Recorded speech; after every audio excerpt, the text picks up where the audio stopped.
Hello दोस्तों, आपका अपना चैनल एबीसी विद सुमन में आपका स्वागत है। आज बिहार दरोगा 2025 का रियांस पब्लिकेशन का सेट नंबर 4 का व्याख्या करेंगे। तो चलिए मेरे साथ जुड़े रहिए, आपको हम one of the best solution को प्रोवाइड करेंगे। जिन दोस्तों ने मेरा यूट्यूब चैनल पर पहली बार आए हैं तो कृपया लाइक और सब्सक्राइब जरूर करें। क्वेश्चन नंबर 1 देखते हैं, म्यांमार का सीमा भारत के कितने राज्यों की सीमा साझा करता है? तो ऑप्शन सी 4 राज्यों के साथ। 4 राज्य कौन कौन है देखते हैं। आप देख रहे होंगे भारत के मैप, इधर जो है म्यांमार की सीमा है, ठीक है। इधर ये साइड जो है म्यांमार की सीमा है, अरुणाचल प्रदेश से लग रहा है, नागालैंड से, इधर मणिपुर से लग रहा है, इधर मिजोरम से। 4 भारतीय राज्य से स्पर्श करता है म्यांमार का सीमा। आप ये देख रहे हैं, ये बांग्लादेश है। क्या है? बांग्लादेश। यहाँ से चलता है, ये घूरते घूरते इधर आप देख रहे हैं मेरा पेन यहाँ तक आ रहा है, ठीक है। तो पश्चिम बंगाल से लग रहा है, और बिहार से तो नहीं लग रहा है, असम से लग रहा है, मेघालय से, त्रिपुरा से, ठीक है, और मिजोरम से लग रहा है। ये 1 2 3 4 5 राज्य से लगता है बांग्लादेश की सीमा, ठीक है।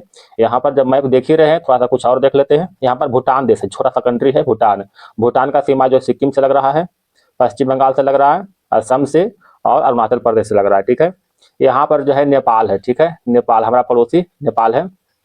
ये देखिए उत्तराखंड से लग रहा है, उत्तर प्रदेश से, बिहार से, थोड़ा सा लग रहा है पश्चिम बंगाल से, और इधर जो सिक्किम से लग रहा है, ठीक है। यहाँ भी जो है 5 राज्य से लग रहा है, ठीक है, नेपाल का सीमा। तो क्वेश्चन नंबर 2 देखते हैं, पश्चिमी घाट और पूर्वी घाट के संदर्भ में निम्न कथनों पर विचार कीजिए। कथा पश्चिमी घाट पूर्वी घाट की तुलना में ऊंचा है, बिल्कुल सही है। पश्चिमी घाट उत्तर से दक्षिण की ओर अनावृत है, जबकि पूर्वी घाट अनियमित और विक्षेपित है, ये भी सही है।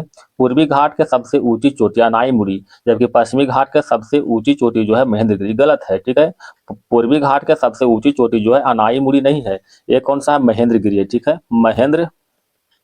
महेंद्रगिरी, ध्यान रखिए, महेंद्रगिरी। और पश्चिमी घाट का सबसे ऊंची चोटी जो है सहाद्री है, सहाद्री, ठीक है।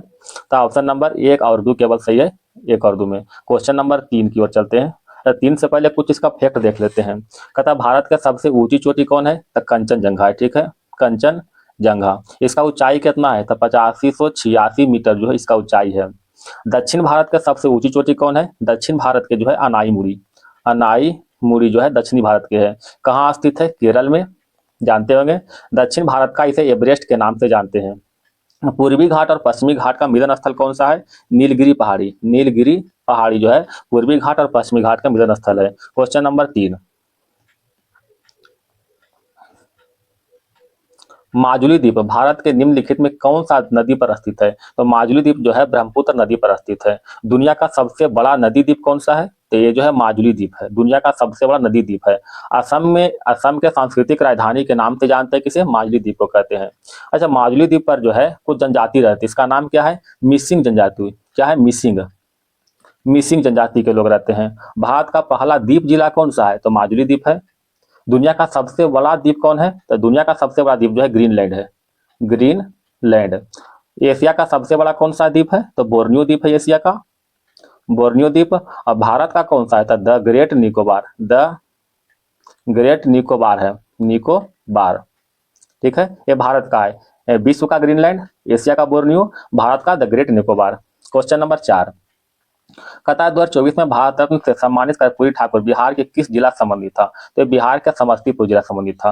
अच्छा, भारत रत्न जो है कब से प्रदान किया जा रहा है? 1954 से प्रदान कर रहे हैं भारत रत्न, 1954 से। अब मरणोपरांत में 1955 से, 1955 में मरणोपरांत, ठीक है। अब तक जो है यानी 2024 तक जो है टोटल 53 लोगों को भारत रत्न मिल चुका है ना। 2024 में किसको किसको मिला है देख लेते हैं। टोटल 5 लोग को मिला है 2024 में। कौन कौन है? कर्पूरी ठाकुर, कर्पूरी ठाकुर, चौधरी चरण सिंह, चौधरी चौधरी चरण सिंह।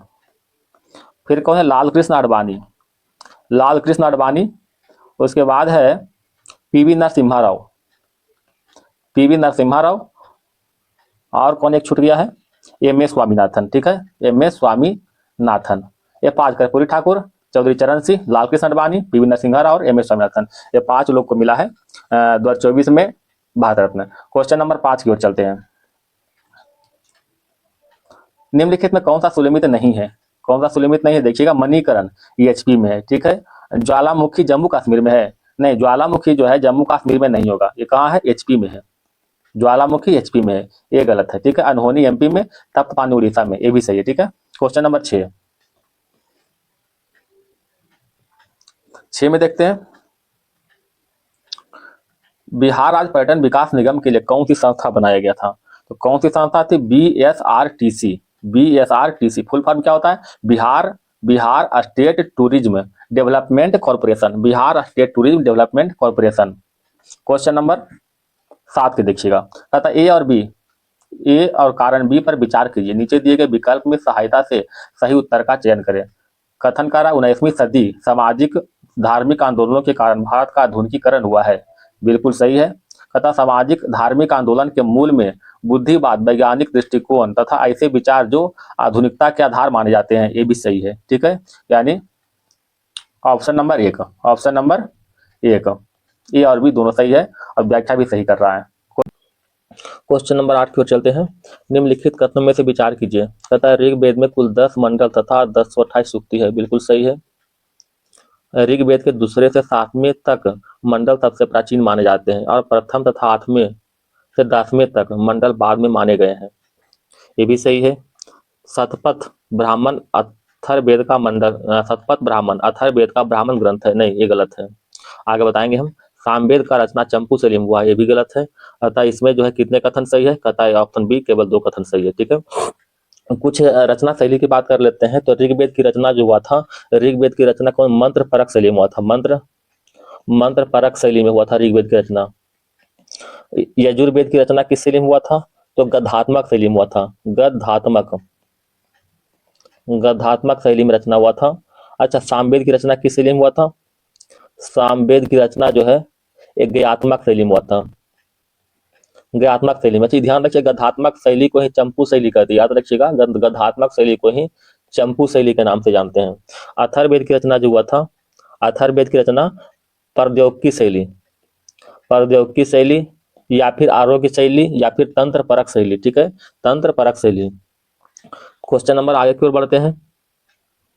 दोस्तों, अगर वीडियो पसंद आता है तो कृपया वीडियो को लाइक और सब्सक्राइब जरूर करें, और अभी मुझे आप लोग का सहयोग की बहुत ही आवश्यकता है, तो कृपया कर वीडियो को लाइक और सब्सक्राइब और शेयर जरूर करें, और आप लोग से बहुत ही आशा है कि आप मुझे सहयोग करेंगे। क्वेश्चन नंबर 9 की ओर चलते हैं, ठीक है। स्वतंत्र भारत के प्रथम गवर्नर जनरल कौन थे? तो ये था लॉर्ड माउंटबेटन था, ठीक है, स्वतंत्र भारत के प्रथम गवर्नर जनरल। अगर इसमें प्रथम भारतीय लगा देगा तो भारतीय लगाएगा तो क्या हो जाएगा? सी राजगोपालाचारी। इसका जो है शासनकाल, किसका, इसका शासनकाल कब तक रहा था? 15 अगस्त 1947 से जून 1948 तक रहा है, जून 1948 तक। इसके बाद कौन बन गया था? प्रथम भारतीय में सी राजगोपालाचारी बना था, ठीक है। एक है सर सिरिल रेडक्लिफ, ठीक है, यह जो एक ब्रिटिश भारतीय जज थे, क्या था? एक जज था जो कि भारत विभाजन में बहुत ही अहम भूमिका निभाए थे। अच्छा, रेडक्लिफ की लंबाई कितना है? रेडक्लिफ रेखा, ये रेडक्लिफ रेखा जो इसकी लंबाई कितना है? इसकी लंबाई जो है 3323 किलोमीटर है, ठीक है, इसकी लंबाई। क्वेश्चन नंबर 10 की ओर चलते हैं। बिहार में पहली बार राष्ट्रपति शासन कब लगाया गया था? तो राष्ट्रपति शासन जो है पहली बार बिहार में 29 जून 1968 को लगाया गया था। इसके संबंधित कुछ अनुच्छेद देख लेते हैं। तो अच्छा, राष्ट्रीय आपात, आप जानते होंगे राष्ट्रीय आपात अनुच्छेद 352 के तहत, 352 के तहत राष्ट्रीय आपात, 356 के तहत जो है राष्ट्रपति शासन लगाया जाता है, और 360 के तहत वित्तीय आपात है। अच्छा, वित्तीय आपात तो भारत में एक बार भी नहीं लगा है, ठीक है। राष्ट्रीय आपात जो है भारत में 3 बार लग चुका है। कौन कौन? 1962 में लग चुका है, 1962 में भारत चीन युद्ध के दौरान हुआ है, ठीक है, भारत चीन युद्ध के दौरान लग चुका है। 1962 के बाद 1971 में लग चुका है, 1971 में भारत पाकिस्तान युद्ध के दौरान, भारत पाकिस्तान युद्ध के दौरान लग चुका है। और एक है 1975 में जो लगा है आंतरिक अशांति के दौरान जो है राष्ट्रीय आपात लग चुका है। तो अतः इसी तरह 3 बार लग चुका है, और 356 में जो राष्ट्रपति शासन तो है ही उल्लेख है। क्वेश्चन नंबर जो है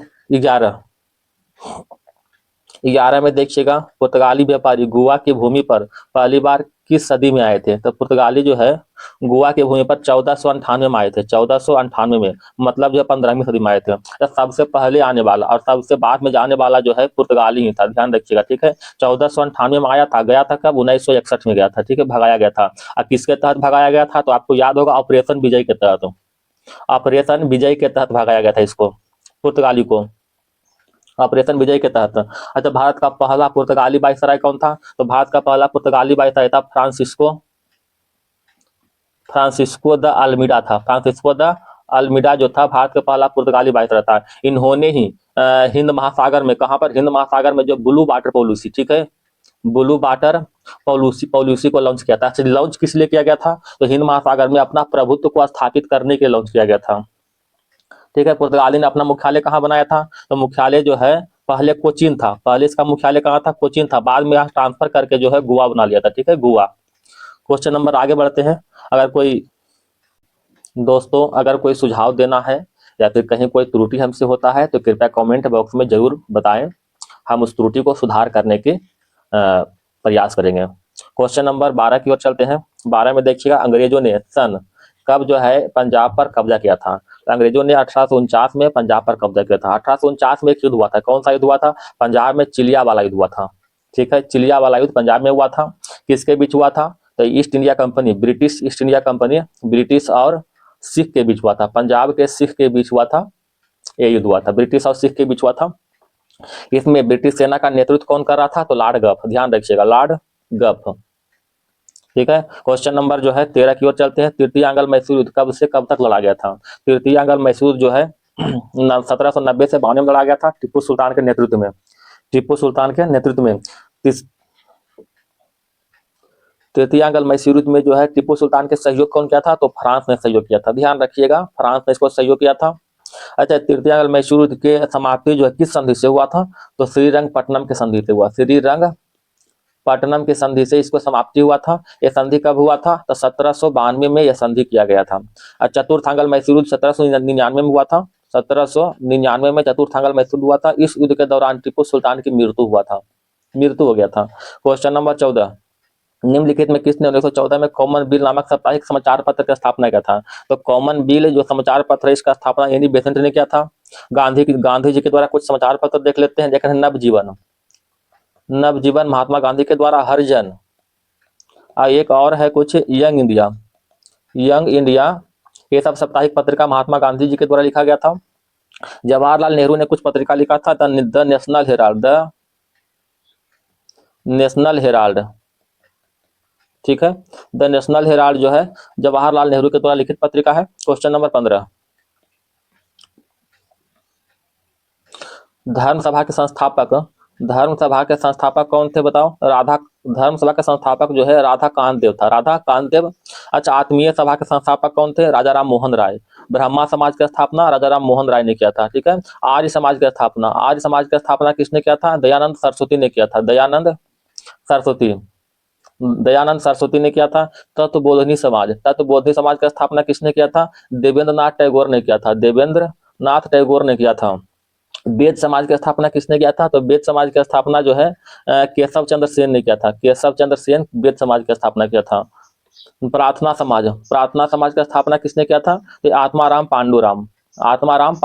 वेद समाज केशव चंद्र सेन, तत्वबोधिनी देवेंद्र नाथ टैगोर, और आर्य समाज दयानंद सरस्वती ने किया था। क्वेश्चन नंबर 16, भारत के राजनीतिक प्रयासों का लक्ष्य स्वराज था। दादा भाई नौरोजी ने इसकी घोषणा कब किया था? तो इसकी घोषणा जो है दादा भाई नौरोजी ने कलकत्ता अधिवेशन 1906 में किया था। कलकत्ता अधिवेशन 1906 में। अच्छा, poverty and British rule in India किसका किताब है? ये जो है दादा भाई नौरोजी का किताब था। ईस्ट इंडिया एसोसिएशन की स्थापना किसने किया था? दादा भाई नौरोजी ने किया था। लंदन में 1866 लंदन में किया गया था। ठीक है, लंदन में। क्वेश्चन नंबर 17 देखते हैं। करेक्टली स्पेल्ड कर रहा है राम ईट ए मैंगो, बिल्कुल सही है। क्वेश्चन नंबर आगे देखते हैं 18 में। 18 में कहता है यदि आप 1 से लेकर 100 तक सभी अंकों को लिखोगे तो 4 कितनी बार आएगा? तो ये 4 जो है 20 बार आएगा। ठीक है, ध्यान रखिएगा। क्वेश्चन नंबर 19 में कहता है मिलान करने के लिए कर रहा है। जन्म क्या चीज है? जन्म जो है कमल और साढ़ है। ठीक है। गृह त्याग घोड़ा, ज्ञान पीपल, और निर्वाण जो है पद चिन्ह। बाकी देख लीजिएगा। क्वेश्चन नंबर 20, जैन धर्म के 5वें तीर्थंकर कौन थे? तो 5वें तीर्थंकर था सुमितनाथ था। जैन धर्म में जो है टोटल जो 24 तीर्थंकर हुआ। कितना? 24 हुए, जिसमें पहला था, फर्स्ट कौन थे? पहला तीर्थंकर ऋषभ देव। ठीक है। और अंतिम कौन था? अंतिम तीर्थंकर जो था कौन थे? महावीर स्वामी। ठीक है, अंतिम तीर्थंकर महावीर स्वामी, जो कि 24वें तीर्थंकर थे। 24वें तीर्थंकर। क्वेश्चन नंबर जो है 21, कलिंग नरेश खारवेल का संबंध जो है महामेघवाहन वंश से है। बिल्कुल सही है। ठीक है, इसमें कुछ कह रहा है, कहता उपयुक्त में से कौन सा कथन सही है? बिल्कुल सही है। खोखेल बौद्ध धर्म के अनुयायी था? नहीं, बौद्ध धर्म का नहीं था, ये जैन धर्म के अनुयायी था। कौन सा धर्म के? जैन धर्म के अनुयायी था खोखेल। क्वेश्चन नंबर आगे देखिएगा 22 को। हाइफी, हाइफी क्या है? हाइफी जो है अनेक कवक द्वारा पतले सूत्र है, ध्यान रखिएगा, अनेक कवक के द्वारा पतले सूत्र हाइफी है, option number B. Question number 23 देखिएगा, कहता निम्नलिखित में से कौन सा खाद्य श्रृंखला पोषण रिक्तियों की संख्या को सीमित करता है? कौन करता है? आपूर्ति खाद्य श्रृंखला करता है, प्रदूषित वायु, उच्चतर पोषण रिक्तियों पर उपलब्ध ऊर्जा की कमी, यही करता है। ठीक है, ऑप्शन नंबर जो है सी 23 का। क्वेश्चन नंबर 24 की ओर चलते हैं, क्वेश्चन लंबा लंबा है। कहता है मटर के एक शुद्ध लंबे पौधे का संकरण एक बौने पौधे से किया जाता है, तो F2 पीढ़ी में जो है शुद्ध लंबे पौधे का बौने पौधे के साथ फिनोटाइप का अनुपात क्या होगा? तो इसका अनुपात जो है 1:1 होगा, 1:1 होगा। क्वेश्चन नंबर 25 निम्नलिखित के बारे में बताने के लिए कह रहा है, देखिएगा विभिन्नता के बारे में निम्नलिखित में कौन सा कथन सही नहीं है? कौन सा कथन सही नहीं है? तो अलैंगिक जनन में विभिन्नता न्यूनतम होता है, ये सही है। कहता है किसी जाति में सभी विभिन्नताओं को उच्चतर जीवता के समान अवसर होते हैं, ये भी जो है क्या है, ये सही है। ये जो है सही, ये जो सही नहीं है, ठीक है, ये सही नहीं है। क्वेश्चन नंबर 26 की ओर चलते हैं, बहुत ही लंबा लंबा क्वेश्चन है। क्वेश्चन नंबर जो है 26, निम्नलिखित समूहों में से किसमें खाद्य पदार्थ शरीर के बाहर विघटित होता है और अवशोषित होता है? ठीक है, तो किसमें होता है? तो ऑप्शन नंबर 1 खमीर, छत्रक, ब्रेड, फफूंदी में होता है। क्वेश्चन नंबर 27, एक छात्रा पौधे में कोशिका विभाजन की वृद्धि के संबंध में एक प्रयोग कर रही थी, उसने इसके लिए अपने पर्यवेक्षक से विशिष्ट हार्मोन का सुझाव देने को कहा। यदि आप पर्यवेक्षक होते तो कौन सा हार्मोन का सुझाव देते हैं? तो कौन सा hormone? Option number C cytokinin hormone का सुझाव देते हैं। क्वेश्चन नंबर 28, कौन सा कोशिकांग अपने ही डीएनए और राइबोसोम होते हैं? कौन सा कोशिकांग का होता है? तो ये जो होता है सूत्रकणिका और लवक का होता है, अपने ही डीएनए और राइबोसोम। क्वेश्चन नंबर 29, परासरण निम्नलिखित में से किस माध्यम से होकर जल अणु से गुजरने की प्रक्रिया है? तो परासरण जो है किसके माध्यम से? देखिएगा, तो 29 का जो दिया है अर्धपारगम झिल्ली से होकर उच्च सांद्रता से निम्न सांद्रता की ओर। ठीक है, option number D. Question number 30 की ओर चलते हैं, किसी अर्धगोलाकार चमकदार चम्मच को सामान्यतः क्या माना जाता है? तो क्या मानते हैं? इसको प्रबलायिक मानते हैं। क्या? प्रबलायिक। क्वेश्चन नंबर 31 की ओर चले, न्यूट्रॉनों के गुणधर्म के संबंध में निम्नलिखित में कौन सा कथन सही नहीं है? कौन सा कथन सही नहीं है? कहता है न्यूट्रॉन का द्रव्यमान जो है प्रोटॉन के द्रव्यमान के लगभग बराबर होता है, ये जो है बिल्कुल सही है। इसमें पूछ रहा है सही नहीं है, ये सही है। न्यूट्रॉन का आवेश शून्य होता है, ये भी सही है। न्यूट्रॉन परमाणु के नाभिक के अंदर अवस्थित होता है, ये भी बिल्कुल सही है कि न्यूट्रॉन जो है परमाणु के नाभिक के अंदर प्रोटॉन और न्यूट्रॉन दोनों होता है। ठीक है, न्यूट्रॉन परमाणु के नाभिक के चारों ओर चक्कर लगाते हैं? नहीं, चक्कर नहीं लगाते हैं, ये जो अस्थिर रहते हैं। नाभिक में जो है प्रोटॉन और एक न्यूट्रॉन दोनों जो अस्थिर रहते हैं। ठीक है, तो ये ऑप्शन नंबर 4 आंसर ये वाला होगा। ठीक है, क्वेश्चन नंबर जो है 32, 32 में कहा पराबैंगनी प्रकाश के संदर्भ में निम्नलिखित में कौन सा कथन सही है? सही नहीं है। कौन सा कथन सही नहीं है? यह एक विद्युत चुंबकीय तरंग है, बिल्कुल ये विद्युत चुंबकीय तरंग है, यह निर्वात में गति कर सकता है। यह एक अनुदैर्ध्य तरंग, ये गलत है। देखिए, ये एक अनुदैर्ध्य नहीं, ये क्या है? अनुप्रस्थ तरंग है, अनुप्रस्थ तरंग है, ध्यान रखिएगा। इसका तरंगदैर्ध्य दृश्य प्रकाश के तरंगदैर्ध्य से लघु छोटा होता है, बिल्कुल सही है। ऑप्शन नंबर है सी। क्वेश्चन नंबर 33 की ओर चलते हैं,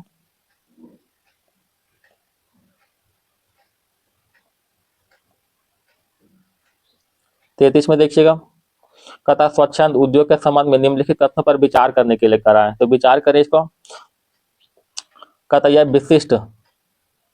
यह जो विशिष्ट माल जिसके भार में कमी हो रही है अथवा नहीं पर निर्भर नहीं रहते हैं, बिल्कुल जो है क्या है? सही गलत है? ये बिल्कुल गलत है। कहता इसमें उत्पादन की मात्रा अधिक होता है, इसमें उत्पादन की मात्रा, ये बिल्कुल सही है, उत्पादन की मात्रा अधिक होता है। इसमें श्रमिक की आवश्यकता ज्यादा होता है ना, इसमें श्रमिक की आवश्यकता जो है कम होता है। ठीक है, कम होता है।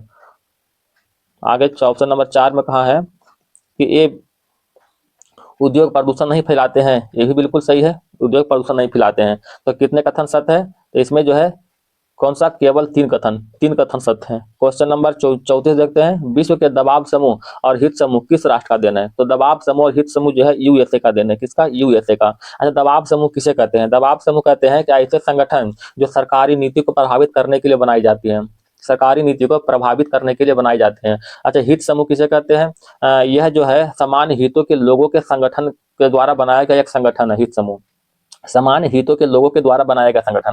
क्वेश्चन नंबर 35 चलते हैं, ग्रीष्म ऋतु में अपने आने वाला क्षेत्र के कुछ प्रसिद्ध स्थानीय तूफान के बारे में कह रहा है। कहता आम्र वर्षा केरल और तटीय कर्नाटक में है, बिल्कुल सही। फूलों वाली वर्षा बौछार केरल में, ये भी सही है। कहता काल बैसाखी असम और पश्चिम बंगाल में, ये भी सही है, ठीक है। अतः ऑप्शन नंबर जो है डी सभी सुलेमित है।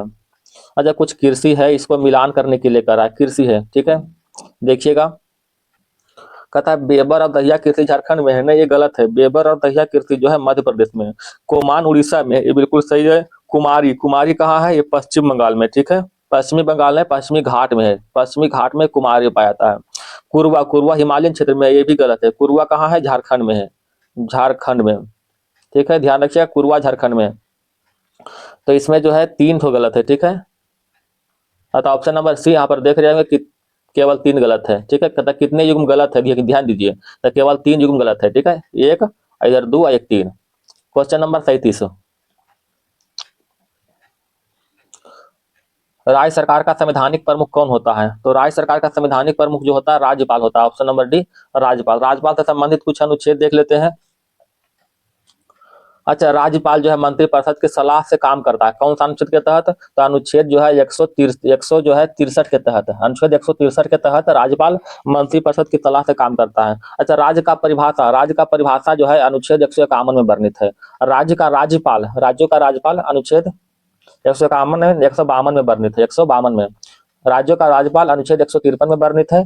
और राज्य जो है, राज्य की कार्यपाल का शक्ति राज्यपाल में निहित होता है, अनुच्छेद 154 में वर्णित है।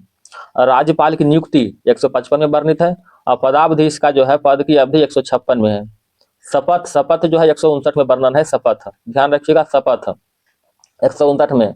अच्छा, क्षमादान, क्षमादान करेगा राज्यपाल, क्षमादान कर सकता है थोड़ा बहुत, अनुच्छेद 161 के तहत, ठीक है, कुछ कंडीशन के आधार पर करेगा। तो फिर से राज्य का राज्यपाल होगा अनुच्छेद 152 के तहत, राज्य की, सॉरी मिस्टेक कर रहे हैं, राज्य का परिभाषा 152 के तहत मिलेगा, राज्यों का राज्यपाल 153 के तहत, राज्य की कार्यपाल का शक्ति 154 के तहत, और राज्यपाल की नियुक्ति 155 के तहत, पदावधि 156 के तहत, शपथ, शपथ जो 159 के तहत, क्षमादान करेगा अनुच्छेद 161 के तहत। क्वेश्चन नंबर 38 की ओर चलते हैं। भारतीय संविधान की 8वीं सूची में कौन सी भाषा 2003 में जोड़ा गया है, ठीक है, तो कौन सी भाषा है 2003 में, संथाली भाषा को जोड़ा गया है, ठीक है। संविधान की 8वीं सूची में टोटल कितना भाषा है, टोटल 22 भाषा, इसमें से जो 14 भाषा, इसमें से 14 भाषा जो मूल संविधान में जो है निहित है। अच्छा, इसमें कुछ भाषा को जोड़ा गया है, नवीनतम देख लेते हैं। 1967 में सिंधी भाषा को जोड़ा गया है, सिंधी भाषा का 1967 में जोड़ा गया है, 1967 में जोड़ा गया सिंधी भाषा को। नेपाली, मणिपुरी, कोंकानी, कोंकानी इसको जोड़ा गया है, 1992 में जोड़ा गया है, ठीक है, 1992 में।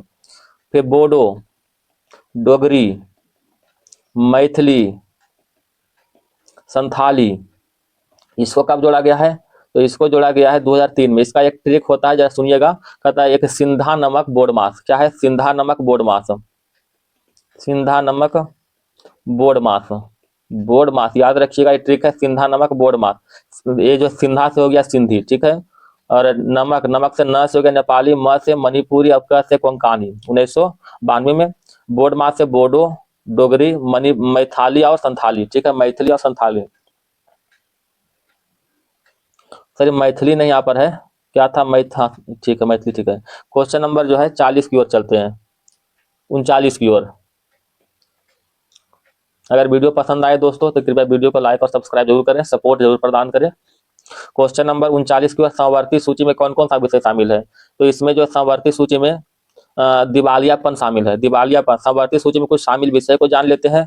तो आर्थिक और सामाजिक योजनाएं, ठीक है, वन, शिक्षा, विवाह विच्छेद, विद्युत, वन जीव का संरक्षण, ये सभी जो है समवर्ती सूची का विषय है। अच्छा, 7वीं सूची के अंतर्गत, 7वीं सूची के अंतर्गत जो है केंद्र और राज्य का शक्तियों का विभाजन किया गया है। इसमें जो है 3 वाट संघ सूची, राज्य सूची और एक समवर्ती सूची है, ठीक है। समवर्ती सूची, संघ सूची में टोटल 100 विषय है, राज्य सूची में 61 विषय है, समवर्ती सूची में जो है 52 विषय है, ठीक है। क्वेश्चन नंबर 40 की ओर चलते हैं। राज्यसभा के सदस्य चुने जाने की दृष्टि से निम्नलिखित राज्यों को अवरोही क्रम या घटते क्रम में व्यवस्थित कीजिए। तो व्यवस्थित करने के लिए करा देखिएगा 40 का। अच्छा, राजस्थान में कितना है? राजस्थान में 10 गो है राज्यसभा का सीट। गुजरात में कितना है? 11 गो है। तमिलनाडु में 18 गो राज्यसभा की सीट है और महाराष्ट्र में कितना है? 19 गो राज्यसभा की सीट है, ठीक है। अतः ऑप्शन नंबर क्या है? सी। देखिएगा क्वेश्चन नंबर 41, निम्नलिखित में से प्रत्यक्ष लोकतंत्र का उदाहरण नहीं है। कौन सा नहीं है? तो ऑप्शन नंबर सी, जिला पंचायत जो है प्रत्यक्ष लोकतंत्र का उदाहरण नहीं है। क्वेश्चन नंबर 42, अगर कहीं मिस्टेक करे तो आप जरूर उसको कमेंट बॉक्स में लिखकर बताइएगा, कोई सुझाव हो तो अवश्य दीजिएगा। क्वेश्चन नंबर 42 देखिएगा, एशिया का पहला निर्यात प्रसंस्करण क्षेत्र स्थापित किया गया है। कहाँ स्थापित किया गया है? एक कांडला में। कहाँ? कांडला में। कांडला पोर्ट कहाँ पर पड़ता है? कांडला पोर्ट जो है गुजरात में पड़ता है, ठीक है, कांडला पोर्ट। इसका दूसरा नाम भी, क्या नाम है? दीनदयाल बंदरगाह, दीनदयाल पोर्ट नाम इसका, ठीक है, नाम चेंज हुआ है। क्वेश्चन नंबर 43 की ओर चलते हैं। 43 में कहता है कथन पर विचार करें। कहता कितने कथन सत्य है? कितने कथन सत्य है? केंद्रीकृत नियोजन सर्वप्रथम जो है यूएसए में अपनाया गया था। नहीं, केंद्रीकृत नियोजन जो सर्वप्रथम रूस में अपनाया गया था, ठीक है, ध्यान रखिएगा रूस में। पहला कथन तो गलत हो गया। 1944 में बॉम्बे प्रदान का सूत्रधार सर आरदेसी दयाल थे, बिल्कुल सही है। क्वेश्चन नंबर ऑप्शन 3 देखते हैं। 1945 में श्री एम.एन. राय ने जन योजना बनाई थी, ये भी सही है। अतः केवल एक गलत है, ठीक है, ऑप्शन नंबर ई। ऑप्शन नंबर 1 है। क्वेश्चन नंबर 44, क्वेश्चन नंबर 44 देखते हैं। 1969 में बैंकों का राष्ट्रीयकरण के समय आरबीआई के गवर्नर कौन थे? तो ये जो है एल.के. झा था। कौन था? आरबीआई गवर्नर जो था एल.के. झा थे। अच्छा, बैंकों का राष्ट्रीयकरण 2 चरण में हुआ था। कितने चरण में? 2 चरण में हुआ था। पहला जो है उन 14 बैंक का जो है राष्ट्रीयकरण 1969 में हुआ था। 1969 में, जुलाई 1969 में हुआ था। और फिर 6 बैंक का राष्ट्रीयकरण जो है 1980 में किया गया था, ठीक है। अब वर्तमान में राष्ट्रीयकृत बैंक की संख्या कितना है? 12 गो है राष्ट्रीयकृत बैंक की संख्या। क्वेश्चन नंबर 45 की ओर चलते हैं। देखिएगा दोस्तों, वह दर जिस पर भारत में स्थित वाणिज्य बैंक अपनी अधिशेष मुद्रा का थोड़े समय के लिए भारतीय रिजर्व बैंक के पास जमा करते क्या कहलाते हैं? क्या कहलाते हैं? उसको जो है रिवर्स रेपो रेट कहते हैं। रिवर्स रेपो रेट, ये जो है अभी पार्ट 1 है, जो पढ़ा रहे हैं पार्ट 1 में है। अगला जो है पार्ट 2 में आएगा, ये पार्ट 1 है। कुछ समय बाद, कुछ देर बाद जो है पार्ट 2 आएगा, तो कृपया उसको भी जरूर देख लें। तो इसको रिवर्स रेपो रेट कहते हैं। अच्छा, रेपो रेट, एक है रेपो रेट, एक है बैंक दर। दोनों में आदमी को बहुत कंफ्यूजन होता है, तो इसको देखते हैं। रेपो रेट कहते हैं किसको कहता है? वह ब्याज की दर जिस पर आरबीआई वाणिज्य बैंक को अल्पकालीन ऋण के लिए, अल्पकालीन अवधि के लिए सरकारी प्रतिभूति के बदले पैसा उधार देगा। यानी जो है आरबीआई के पास हम कुछ रखेंगे, उसके बाद हमको जो है थोड़े समय के लिए, कम समय के लिए हमको पैसा उधार देगा, ठीक है। तो इसको कहेंगे क्या चीज? रेपो रेट, इसको रेपो रेट। अच्छा, बैंक रेट किसको कहते हैं? बैंक रेट में थोड़ा सा चेंजिंग है। इसको जो अल्पकालीन के लिए दिया है, इसको जो दीर्घकालीन के लिए देगा, ठीक है, लंबे समय के लिए देगा बैंक दर में। इसमें बिना कोई कंडीशन के, बिना कोई कुछ जमा किए, इसमें कुछ जमा करना पड़ता है तब मिलता है, इसमें बिना कुछ जमा किए जो है डायरेक्ट पैसा मिलेगा आरबीआई से, सभी वाणिज्य बैंक को मिलेगा। तो ये बैंक दर हुआ, ठीक है। क्वेश्चन नंबर 46, हरित क्रांति शब्द का प्रयोग सर्वप्रथम किसने किया था? तो हरित क्रांति शब्द का प्रयोग जो है विलियम गॉड ने किया था। William God. हरित क्रांति का जनक कौन है? तो नॉर्मन ई बोरलॉग जो है हरित क्रांति के जनक थे। भारत में हरित क्रांति के जनक कौन है? तो भारत में जो है हरित क्रांति का जनक कौन है? जानते होंगे, एम.एस. स्वामीनाथन। एम.एस. स्वामीनाथन, इनको जो है अभी भारत रत्न पुरस्कार भी दिया गया है, एम.एस. स्वामीनाथन को, 2024 वाला, ठीक है, जानते होंगे। अच्छा, हरित क्रांति का शुरुआत भारत में कब हुआ था? तो हरित क्रांति का शुरुआत भारत में 1967 से 68 में हुआ था। ध्यान, इसमें कुछ चेंजिंग आ सकता है, ठीक है, 1967 से 68 में हुआ था। इसमें कुछ चेंजिंग कहीं कहीं देता है 1960 के दशक में देता है, ठीक है, दशक के अंदर 1966-67 भी कहीं कहीं मिल सकता है, तो ध्यान रखिएगा। 1967 ये लुसेंट के अनुसार है, ठीक है, और लुसेंट के अनुसार बता रहे हैं। अच्छा, हरित क्रांति, ये जो हरित क्रांति जो है एक द्वितीय हरित, इसके बाद सेकंड हरित क्रांति आया था। ये कब आया था? 1983 से 84 में आया था, द्वितीय हरित क्रांति। कुछ इसके बारे में जान लेते हैं। क्या कहता है? हरित क्रांति का संबंध किससे? कृषि उत्पादन से। एक है नीली क्रांति, नीली क्रांति का संबंध मछली से। भूरी क्रांति, उर्वरक से। उसके बाद क्या है, रजत क्रांति, इसका संबंध क्या है, अंडा से है। कृष्ण क्रांति बायोडीजल से। खाद्य क्रांति, ध्यान रखिए खाद्य क्रांति ये चमड़ा उत्पादन से है। स्वर्ण क्रांति बागवानी से। अमृत क्रांति नदी जोड़ो परियोजना से। बादामी क्रांति मसाला उत्पादन से। ये सब ध्यान रखिएगा दोस्तों। क्वेश्चन नंबर 47, भारत के प्रथम औद्योगिक नीति की घोषणा कब की गई थी? तो औद्योगिक नीति की घोषणा जो है 1948 में किया गया था। ठीक है, क्वेश्चन नंबर 48 देखते हैं। दुर्गापुर विद्युत संयंत्र किस देश के सहयोग से स्थापित किया गया था? तो यह जो है दुर्गापुर जो है ब्रिटेन के सहयोग से। किसके सहयोग से? ब्रिटेन के सहयोग से इसका स्थापना हुआ था। अच्छा, राउरकेला, एक है राउरकेला स्टील प्लांट की स्थापना कब हुआ था? ये जर्मनी के सहयोग से हुआ था। जर्मनी के सहयोग से हुआ था। कब हुआ था? 1959 में। 1959 में जर्मनी के सहयोग से। एक है भिलाई, ठीक है, कौन है? भिलाई। भिलाई स्टील संयंत्र की स्थापना कब हुआ था? ये 1955 में हुआ था। 55 में किसके सहयोग से? रूस के सहयोग से हुआ था। क्वेश्चन नंबर 49 की ओर बढ़ते हैं। 2024 का अंतर्राष्ट्रीय बुकर पुरस्कार जेनी अर्पण बेक को दिया गया। वह किस देश के है? किस देश का है? ये जर्मनी के है। जेनी अर्पण बेक जर्मनी के हैं। क्वेश्चन नंबर 50, ये अंतिम क्वेश्चन है। इसके बाद पार्ट 2 आएगा, उसमें देख लीजिएगा, आप लोग जरूर देखिएगा। कौन सी फसलें जायद में मुख्यतः उगाई जाती है? तो जायद फसल जो है कौन कौन है? जायद फसल थोड़ा दूर देख लेते हैं। तो जायद फसल में आते हैं तारबूज, खारबूज, खीरा, उड़द, मूंग, सूरजमुखी। ठीक है, सूरजमुखी। तो ये सभी जो आता है जायद फसल में आता है। तो ऑप्शन नंबर बी उड़द और मूंग। ठीक है, आप देख रहे हैं उड़द और मूंग। एक इसके बाद पार्ट 2 आएगा, तो कृपया उसको देख लीजिएगा, और नहीं तो वीडियो बहुत ही लंबा हो जाएगा। ठीक है, तो पार्ट 2 के लिए थोड़ा सा वेट करें, और वीडियो को सब्सक्राइब लाइक जरूर करें, और अपने दोस्तों के पास शेयर करें, है ना दोस्तों। अभी आपका सपोर्ट का हमें बहुत ही आवश्यकता है। धन्यवाद।